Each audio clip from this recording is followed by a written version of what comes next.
Okay, triple integrals. Triple integrals. Why do we need triple integrals? Well, one application of a triple integral is finding the centroid of a solid. Okay, so you actually learned tonight about finding the centroid or center of mass of a lamina, a plate, two-dimensional plate. Well, that required a double integral, double integrals. If we want to find the center of mass or the centroid for a solid that's three-dimensional, we need triple integrals. Okay, so let me give you a moment to copy this example down.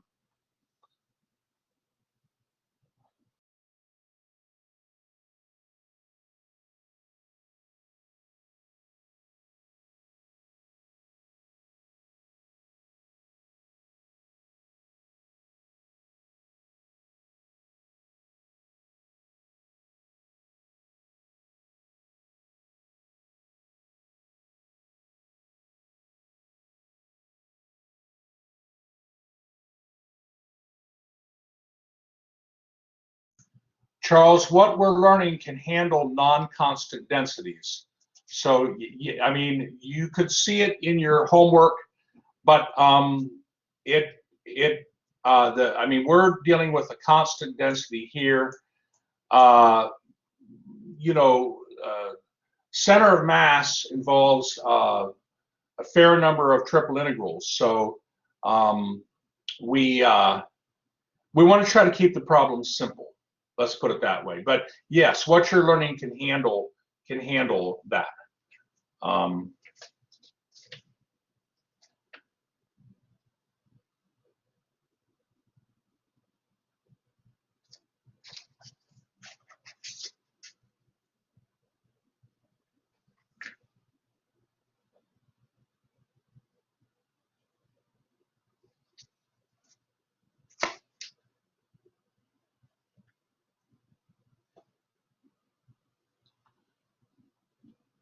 Okay, so triple integrals, don't be afraid of them.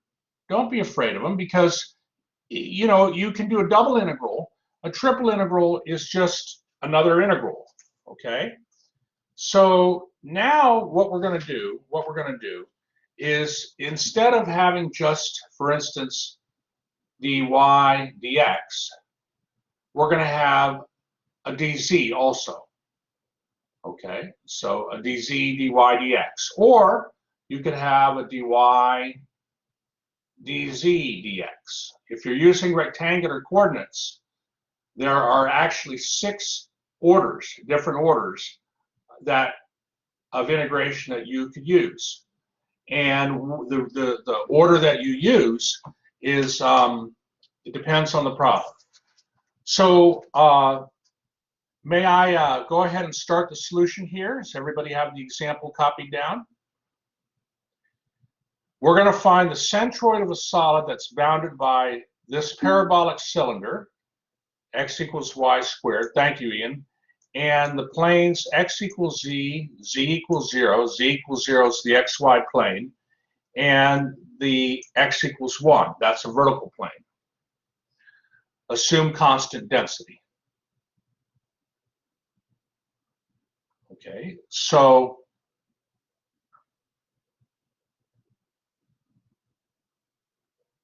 all right, I'll go to the next page. First thing I do is I draw a little diagram of this solid. Okay, so you can see the solid. It's bounded below by the plane z equals 0. That's the xy plane. It's bounded in front by the plane x equals 1. That's this plane right here, x equals 1. It's bounded on top by the plane z equals x.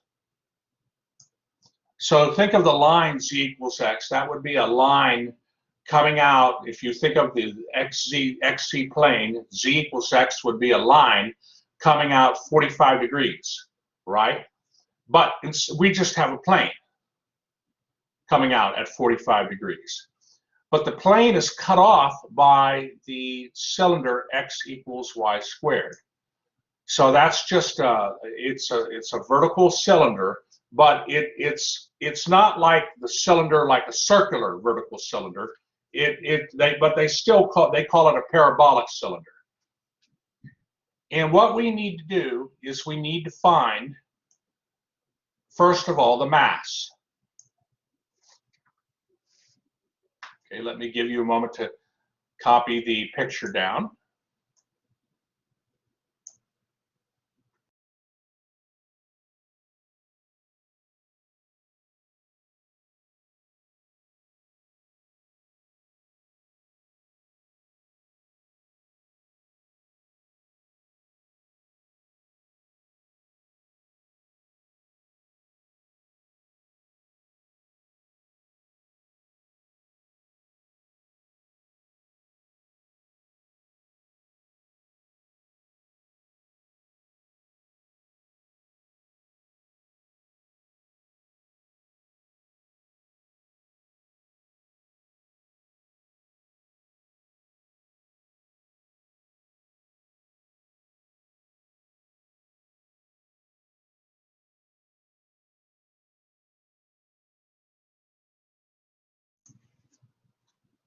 Okay, so you learned a mass formula for a plate or a lamina in section 12.5. Okay, that was the double integral of the density times dA, or dA, right?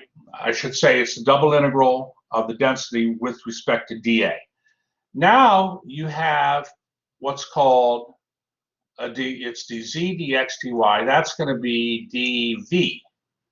That's going to be dv, because if you were to take delta z and multiply it by delta x and multiply it by delta y, that would give you a little unit of volume. So we call this dz dx dy dv. Now, what's going on with these limits? Well, you're integrating first with respect to z. So you need x, this x here, I want to say this the right way. You have a function on top. Okay, that's a I want to phrase it the right way. And stick with the book notation. You have a function on top that's a function with respect to x and y. In other words, z is a function of x and y. And then you have a function on the bottom, which is another function, u1, of x and y. So you have two surfaces, okay, a top surface and a bottom surface. The bottom surface is again, the bottom surface, maybe I'll put it in red here. The bottom surface corresponds to z is u1 function of x and y, and the top surface corresponds to z is a function of function u2 of x and y, and dz dx dy is your dv. So if we look at the picture here, okay, and I go from the bottom surface to the top surface, the bottom surface is the xy plane. That's z equals z, that's z equals 0. The top surface is the plane z equals x. So that's why I have z equals x.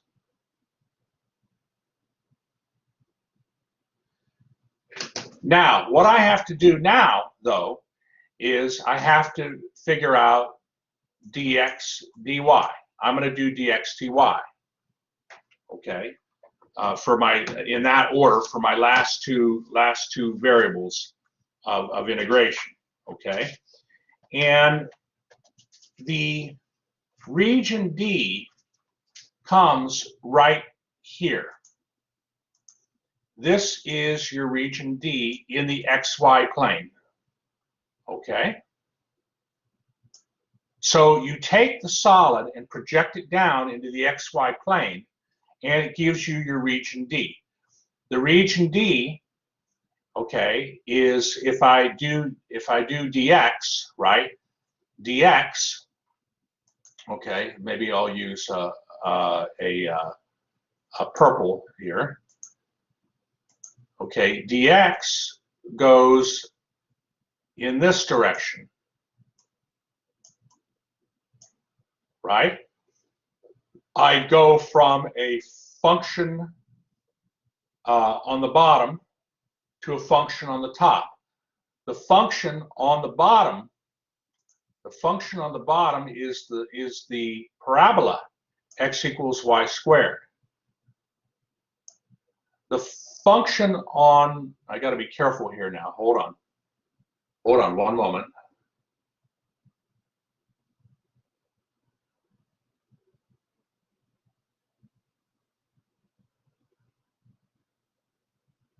One moment here.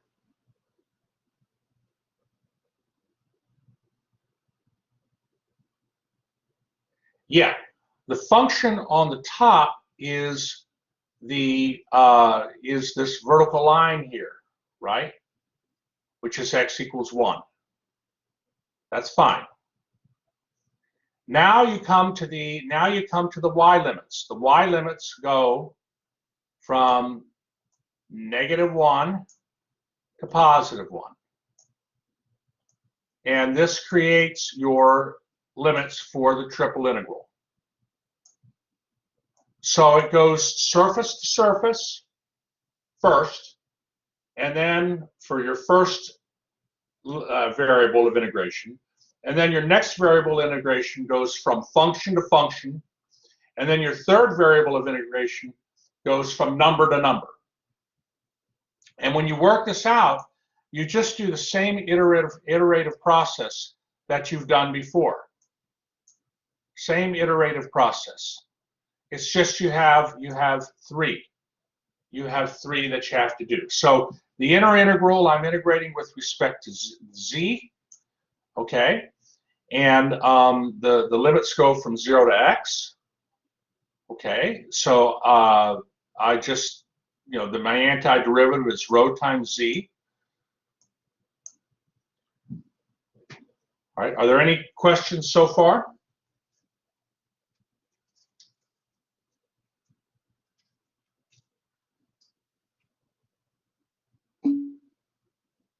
All right, so not too hard, right? Thank you, Juliana. May I go to the next page?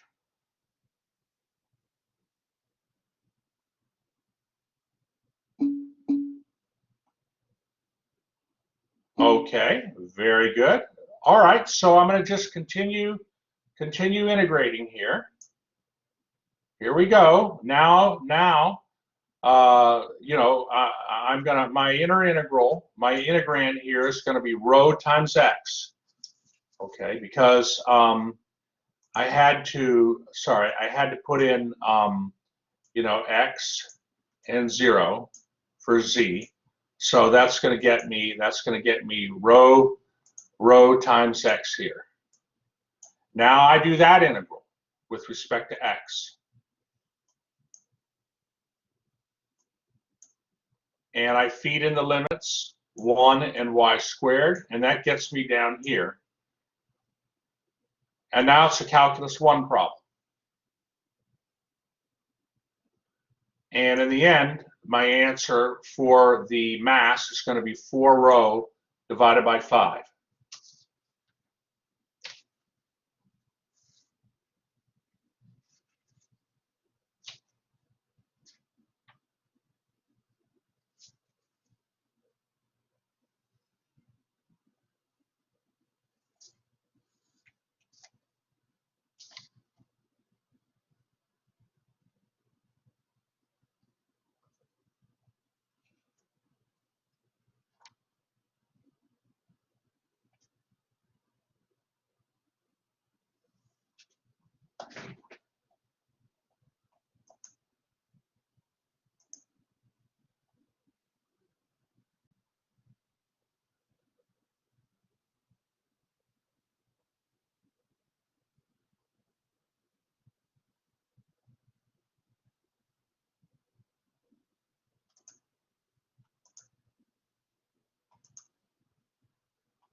So I wanted you to see now so there's your first triple integral, okay, in section 12.7. We're going to need more time to finish this example, okay, this center of mass problem, but at least you've gotten to see how a triple integral works. We will finish this problem up on Monday. Your homework for section 12.7 is going to have there won't be any center of mass problems in the assignment that's due on Monday from section 12.7. And I think almost all the problems in there have help aids and watch it videos, but you get a general idea. I want to just show you one thing here before you go. I want to just go into the ebook just for a moment and show you the three scenarios for triple integrals. Okay. Okay. So let me just go to the ebook here. Are there any questions? So we found the mass for this problem. And what we have to do for this problem here is find we have to find the moments about the three coordinate planes. We'll continue this example on Monday, but let me go ahead and show you one thing here. Just give me a few minutes. This will only take a few minutes because I know it is time here. Okay, so this is a section 12.7, and you know there are just like with double integrals, there's a type 1 and a type 2 region. But with triple integrals, you have a type 1, type 2, and type 3 solid, they call it a solid region. So here in figure 2, you have this solid, okay? You have this solid, region E, and it's bounded above and below by functions of x and y, like our center of mass problem was. Well, the setup for the triple integral is here, highlighted here. So you see your first limits, if you do dz first, which makes sense, okay, because you're going from a bottom surface to a top surface in that solid, okay. You're gonna do dz first, and you have upper and lower functions of x and y. That's a type 1. That's a type 1 region, type 1 solid region. Now you can have, hold on here. You can have a type 2 region. This is a type 2 region here. So here you have a solid E, and the solid E, the natural boundaries for that solid are the surfaces that are functions of y and z, right? That naturally bounds the bottom and the top part of that, or I should say the left and the right solid. Okay, there. What I'm trying to say is the solid is bounded above and below by these functions of y and z. And so if you're gonna treat your solid as a type 2 region, then hold on, then this here would be your how you would do the triple integral.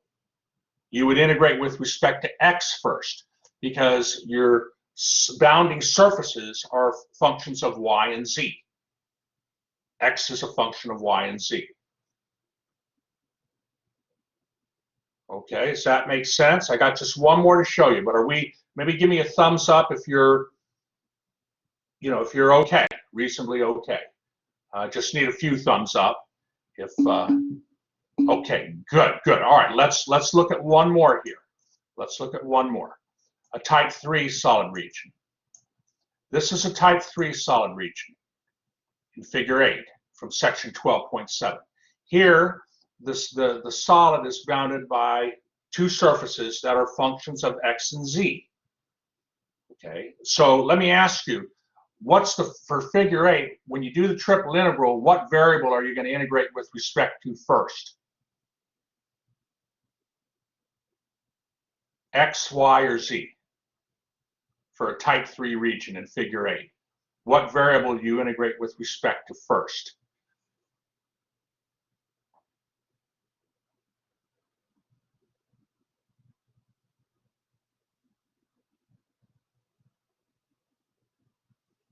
Your boundary surfaces are functions of X and Z. Y equals U1. Okay, Y, that's right. Good, Marwan. Good, Kino. Okay, so that being said, then, this would be what you would do for that situation. That would be how you do the triple integral. Okay, so I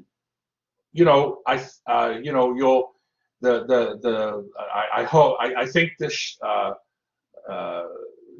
is a good orientation at 12.7, and so please now use the help videos and so forth. We'll continue that finishing that center of mass problem on Monday. All right, let me go ahead and stop the recording then.